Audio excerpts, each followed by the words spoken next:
네, 안녕하십니까. 저는 저희 3일 회계법인에서 공공 컨설팅 부분에서 업무를 하고 있는 김동수라고 합니다.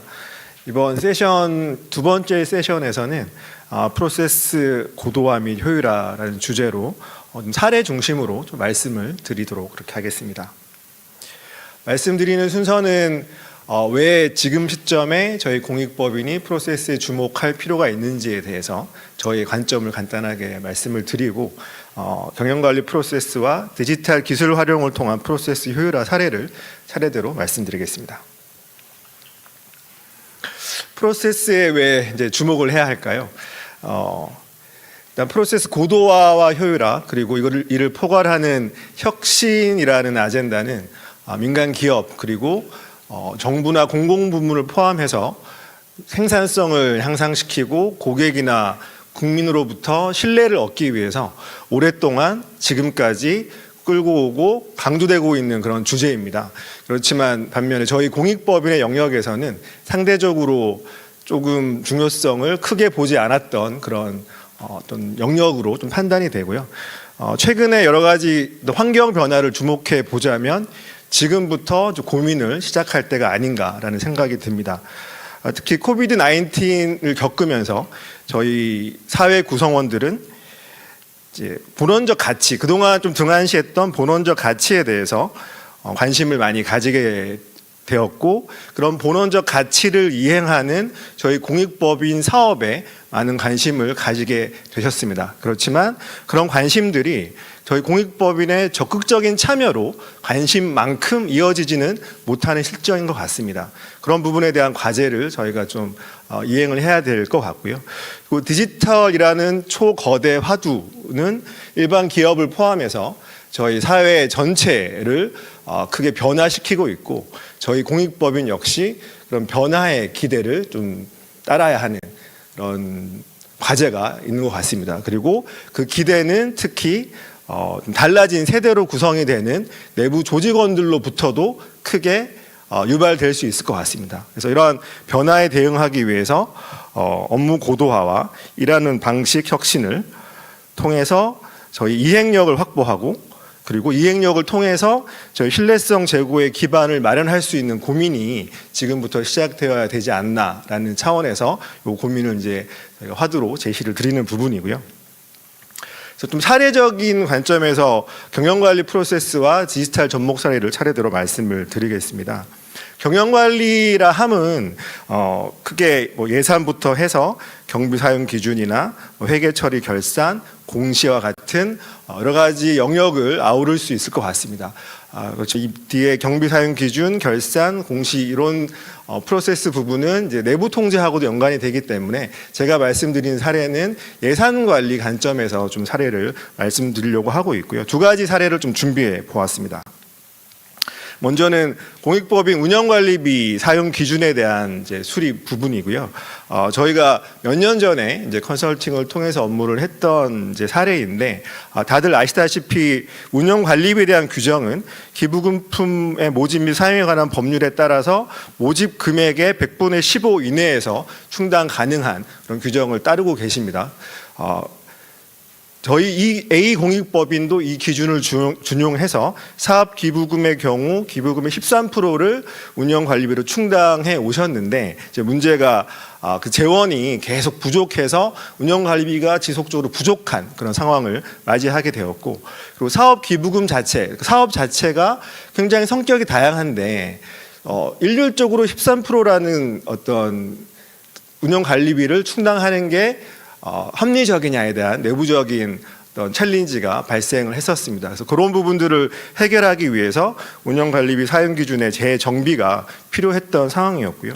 이를 저희가 좀 검토하기 위해서 다른 사례들을 좀 조사를 해봤을 때 저희 A 공익법인과 같은 13% 수준의 운영관리비를 충당을 하거나 오히려 적은 10% 수준의 운영관리비를 충당하는 사례들을 좀 봤고, 이게 가능했던 이유가 이 두 공익법인의 경우에는 이제 충분한 모집 금액이 있었기 때문에 이 정도만 충당을 해도 운영관리비 재원이 좀 부족하지 않았던 그런 사례였고, A공익법인 같은 경우에는 이 두 개의 기관에 비해서 상대적으로 모금 규모가 작았기 때문에 좀 이 기관의 특성에 맞는 운영관리비 사용 기준이 좀 필요했던 그런 상황이었습니다. 그리고 운영관리비 기준을 변경을 했을 때 기부자 분들에게 이 기준에 대해서 설명을 드리고 동의를 받아야 되는 그런 상황이었기 때문에 합리성을 저희가 확보할 필요가 있다. 합리성을 확보하면서도 좀 더 늘어난 재원을 확보할 필요가 있다라는 그런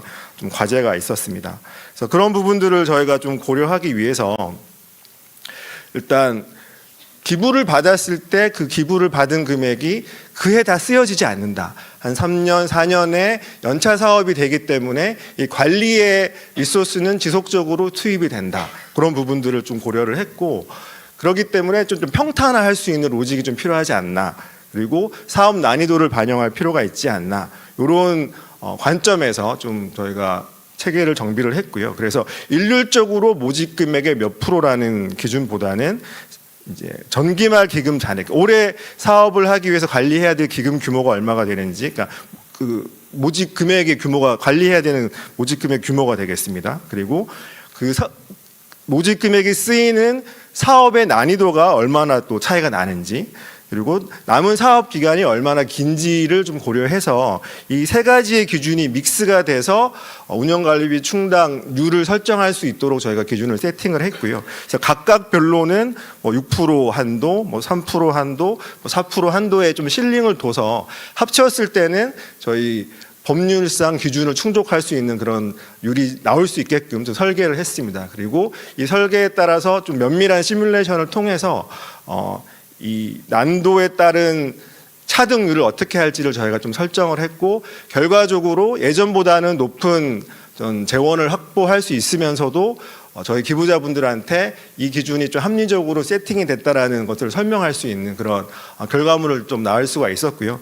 이것들을 저희가 이제 몇 년 전에 세팅을 해서 최근에도 유효하게 쓰고 계시다라는 말씀을 듣고 좀 나름 보람을 느꼈던 과제인데, 이런 부분하고 좀 추가된 부분이 또 참고하실 수 있을 만한 게, 이제 쓰이지 않는 부분에서 이제 자금 운용을 통해서 운용 소득이 발생할 수 있으니 그 운용 소득 발생, 새로 발생된 부분에서도 운영 관리비 충당이 가능할 수 있는 그런 좀 기준을 만들어서 좀 재원을 추가 확보했던 부분이 있어서, 이런 부분들 많은 또 기부금을 모집하시는 기관이 있으실 거라 보고 좀 사례로 말씀드리는 사항으로 이해해 주시면 될 것 같습니다. 두 번째는 예산관리 체계 고도화 부분인데요. 예산관리라 함은 이제 편성부터 집행 통제, 그다음에 실적을 집계하고 결과들을 다시 편성으로 완료하는 일련의 절차들로 이루어지고 있습니다. 제가 이제 공공기관의 사례를 샘플로 좀 가져왔는데, 이 이유가 이제 공공기관의 경우, 공기업의 경우에는 이제 예산의 어떤 사용 체계 수준에 대해서 매년 이제 외부 기관의 평가를 받고 있고, 기재부의 평가를 받고 있고, 얼마나 이 예산 그 사용 편성부터 어떤 피드백을 받는 일련의 절차들이 고도화되어 있는지를 가지고 어떤 등급을 받아서 이제 자기들의 수준을 외부에 좀 보여주고 있는 그런 상황입니다. 그래서 나름 고도화 노력을 지속적으로 하고 있기 때문에 샘플로 좀 저희가 말씀을 드리는 부분이고, 편성부터 피드백의 단계 중에 저희가 이제 통제 단계에 좀 집중해서 사례를 말씀을 드리도록 하겠습니다.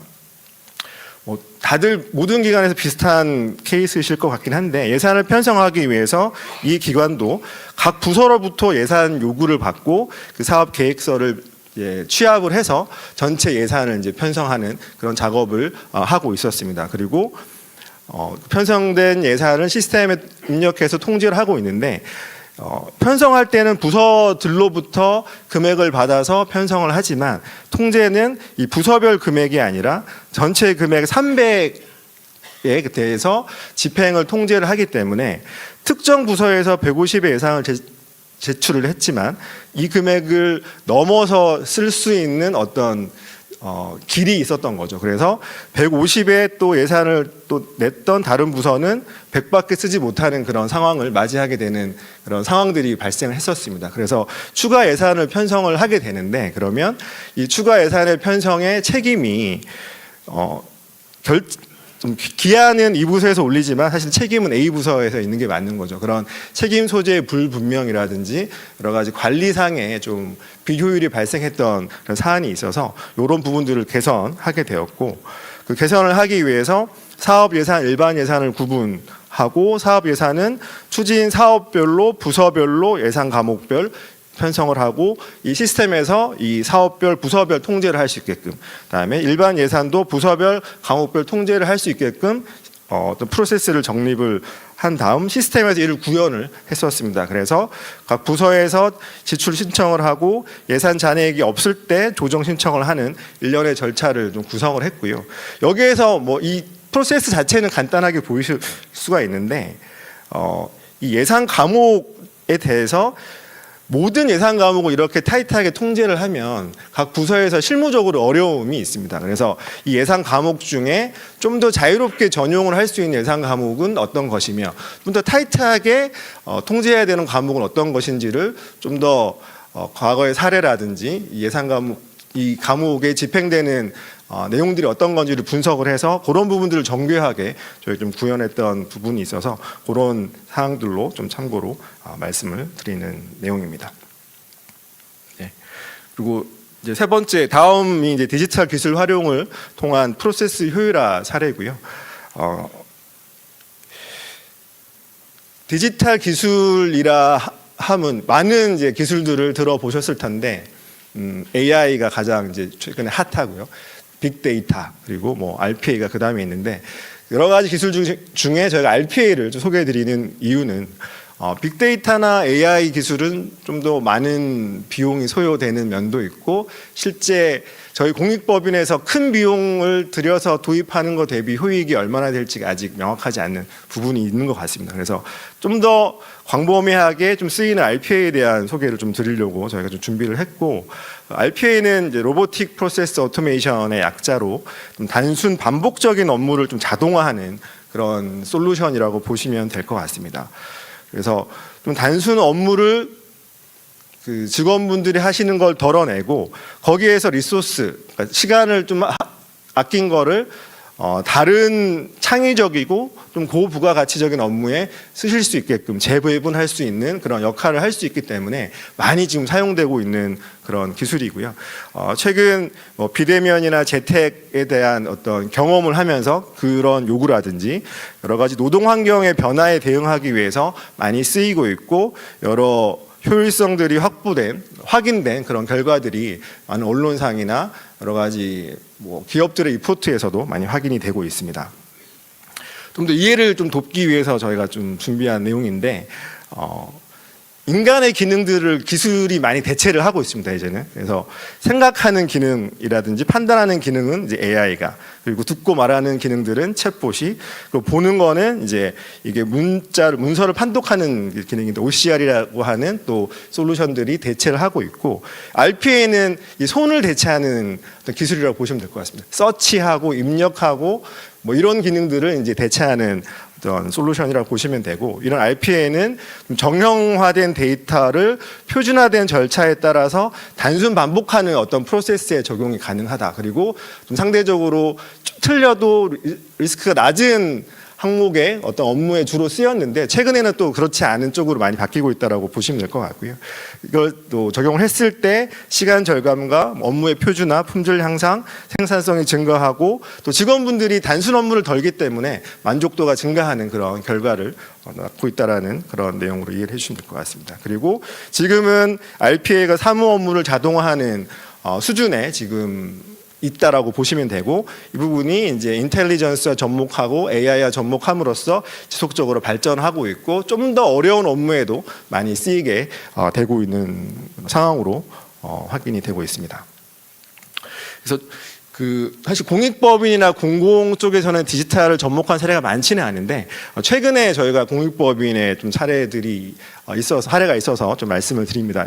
이 사례는 사실은 RPA를 접목하는 게, 구현하는 게 메인인 업무는 아니었고, 프로세스를 혁신하는 업무를 주로 이제 수행하는 중에 일부 업무들을 시범적으로 RPA를 적용을 해보자라는 그런 과제를 이행을 했었고, 여러 가지 전체 업무 중에 한 32개 가능한 업무를 발굴을 하고, 그 중에 이제 각 부서들이 최소한 한 부서들이 하나씩의 RPA를 맛보기는 해보자는 차원에서 5개 업무를 최종적으로 선별을 해서 이 5개 업무가 RPA 과제로 선정이 돼서 RPA 업무가 접목이 된 그런 내용으로 보시면 될 것 같습니다. 그래서 후원 대상 정보 보류, 데일리 인컴 업무를 작성하는 업무, 레버뉴 대상하고 대사하고 ERP에 반영하는 업무 등이 대상 업무였는데, 전체적으로 이 업무를 RPA로 구현함으로써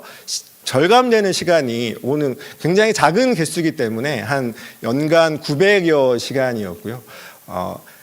직원 한 분이 1년간 근무하는 시간이 한 1,500시간 정도라고 보시면 되는데, 한 명을 대체하는 정도는 아니고 시범 적용이기 때문에 한 0.7 정도를 대체하는 그런 효과를 냈던 것으로 좀 말씀을 드릴 수 있을 것 같습니다.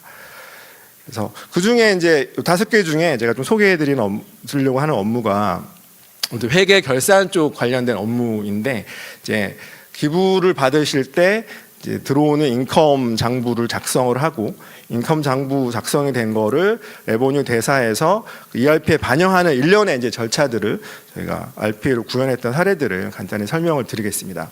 우선 데일리 인컴, 들어오는 입금 내역을 이제 정산하는 업무를 저희가 RPA로 처리를 했는데, 후원금 입금이 계좌로 되거나 피지사에서 이제 들어오거나 하는 그런 케이스가 있는 기관이었고, 이제 과거에는 이 부분들을 정산을 하기 위해서 은행을 조회하고 피지사에서 정산 내역 다운 받아가지고 이 엑셀을 만들어서 이 담당 부서가 또 피지사마다 좀 다르고 그러셔가지고 다른 부서에서 각각을 확인해서 이 타행된 내역들을 더존에 입력하는 그런 수작업들을 진행을 하셨습니다. 근데 이제 로봇이 들어가게 되면 자동으로 이 후원금 입금 내역을 다운받고 피지사 정산 내역을 다운받아서 로봇이 자동으로 이 대사해서 마감 엑셀 템플릿을 작성을 합니다. 그리고 여기에서부터 도전에 입력할 전표 금액을 작성해서 도전 입력까지를 자동으로 하는 그런 솔루션, 앱을 이제 저희가 만들었다라고 이해를 하시면 될 것 같고, 여기에서 이 업무는 100% 자동화가 되었기 때문에 실제 직원분들이 이제 소비하시던 250시간이 로봇으로 대체되는 그런 효과가 발생했다라고 이해를 해주시면 될 것 같고요. 그리고 데일리로 그렇게 인컴이 들어왔을 때 입력을 하고 이게 누적이 됐을 때 월별 대사를 통해서 레버뉴를 이제 회계 처리하는 그런 프로세스가 있으셨습니다. 이것도 이제 도존에 입력됐던 사항들을 계정별 원장으로 다운받고, 그다음에 각 후원금 입금 계좌나 피지사로부터 월별 정산 내역을 또 따로 받아가지고 이 두 개를 대사하고 중복이나 누락된 거를 확인해서 수정한 다음에 이제 레버뉴 회계 처리하는 그런 것들을 수작업으로 다 진행을 했었는데, 그리고 그러다 보니까 오류도 발생하고 부서별로 좀 업무가 달랐던, 표준화되지 못했던 그런 부분들이 있었습니다. 이것도 일련의 절차들을 다 자동화해서 로봇이 진행을 하고 로봇이 누락이나 중복을 확인할 수 있게끔 진행을 했던 부분이고요. 전체 업무의 한 70%를 로봇으로 대체해서 전체 업무의 한 84시간이 세이브가 됐던 그런 케이스로 이해해 주시면 될 것 같습니다. 그래서 이런 것들이 사실 구석구석 찾아보면 비영리 법인, 민간 법인도 사실 이런 수작업 업무들이 상당히 있거든요. 이런 영역들이 비영리 공익법인에서도 상당히 있을 것으로 판단이 돼서 관심 있게 봐주시면 좀 좋으실 것 같습니다. 그리고 앞서 말씀드린 대로 공익법인이나 공공의 영역에서 이 디지털을 접목한 사례가 많지 않았기 때문에 이런 기술의 접목은 아무래도 민간 기업에서 많이 발생을 하고 있습니다. 그래서 저희 법인이 민간 기업의 니즈를 체크해서 좀 제공하는 서비스를 사례로 이제 말씀을 좀 드리는 부분이고요.